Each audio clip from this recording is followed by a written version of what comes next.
All right, listen to me now. I'm going to tell you exactly who you should vote for today, 2016, November 11th. It is the U.S. presidential election voting day. I'm going to tell you exactly who you should vote for because it's vital for our country, right? It's you. It's you. That is who you should vote for. You have to take a hard look in the mirror and really ask yourself this. How much in my life has changed or is going to change because of a president, right? Very little, if anything, for most people, right? And one of my all-time favorite quotes is by John F. Kennedy, right? And he said, it's not what your country can do for you, it's what you can do for your country.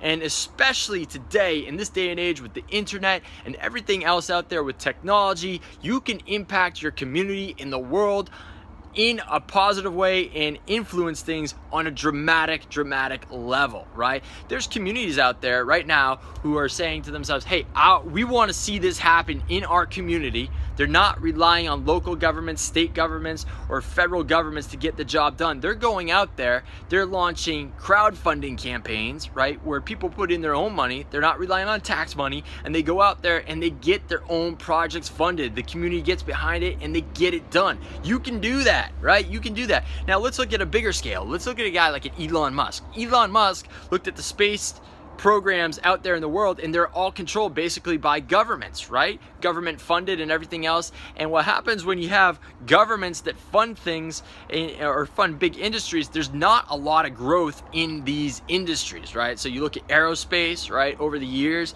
there hasn't been a whole lot of innovation there. Basically, the planes that we have in terms of being able to travel across oceans and everything like that, we've pretty much been stuck at the same speeds, you know, for everybody that does typical commercial travel over, you know, the last, you know, since the 60s, the 50s, you know, those speeds going across oceans haven't improved that drastically, right? You look at the auto industry, look at how much gas mileage is actually improved and efficiencies and everything else in those industries. It hasn't been very exponential and huge, right? Yeah, we get some Priuses that can get up to, you know, 50 miles a gallon and everything like that, but it's nothing that's just really, you know, breathtakingly huge, right? And so Elon Musk went and took on a lot of these industries, right? He saw space travel. He's like, hey, I want to do it like this. Went out there. He started a business to do that. Then he took on the auto industry. He went out there and made things happen. Now, in 2008, 2007, we had the huge collapse, right? The economic collapse. And everybody starts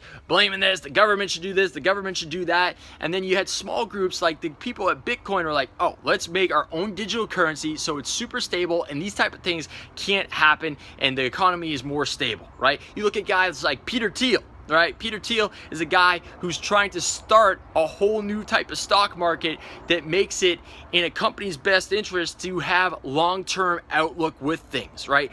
These are the things that you can do to go out there and change things. And all these people, they didn't wait around for the government to do something. They didn't wait around for the president to do something, because let's face it, if you're waiting for the government to fix everything in your life, you're screwed. You are screwed. And even if they can help you out, right, they're going to give you some, let's say for instance, you want them to pay your salary. You're going to get some welfare check that's like crap, right? Or your social security check. It's going to be crap. It's not going to be much. It's going to be very hard to live on for most people out there. Do not rely on the government. They're not going to fix anything. Mrs. Clinton, Mr. Trump, whoever gets voted, they're not going to change much in your life. The person that's going to change the most in your life is you. So vote on yourself. Believe in yourself. If you want to see things change in the community, you have the power to do that.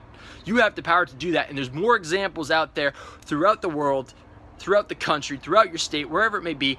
Get on Google, figure these things out, do some problem solving, collaborate with people in other industries so you can get other ideas of how to make this happen.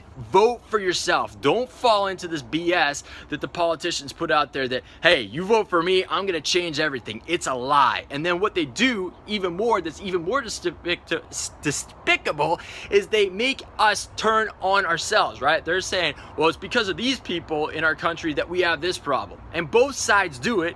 And then what happens is they start splitting the country, right? When it's their own bad leadership that has created a lot of these things, and neither side right now is taking responsibility for these things, because at the end of the day, let's face it, whoever wins this election hasn't really won this election. They're winning it by default because people are, for the most part, are voting for the lesser of two evils, right?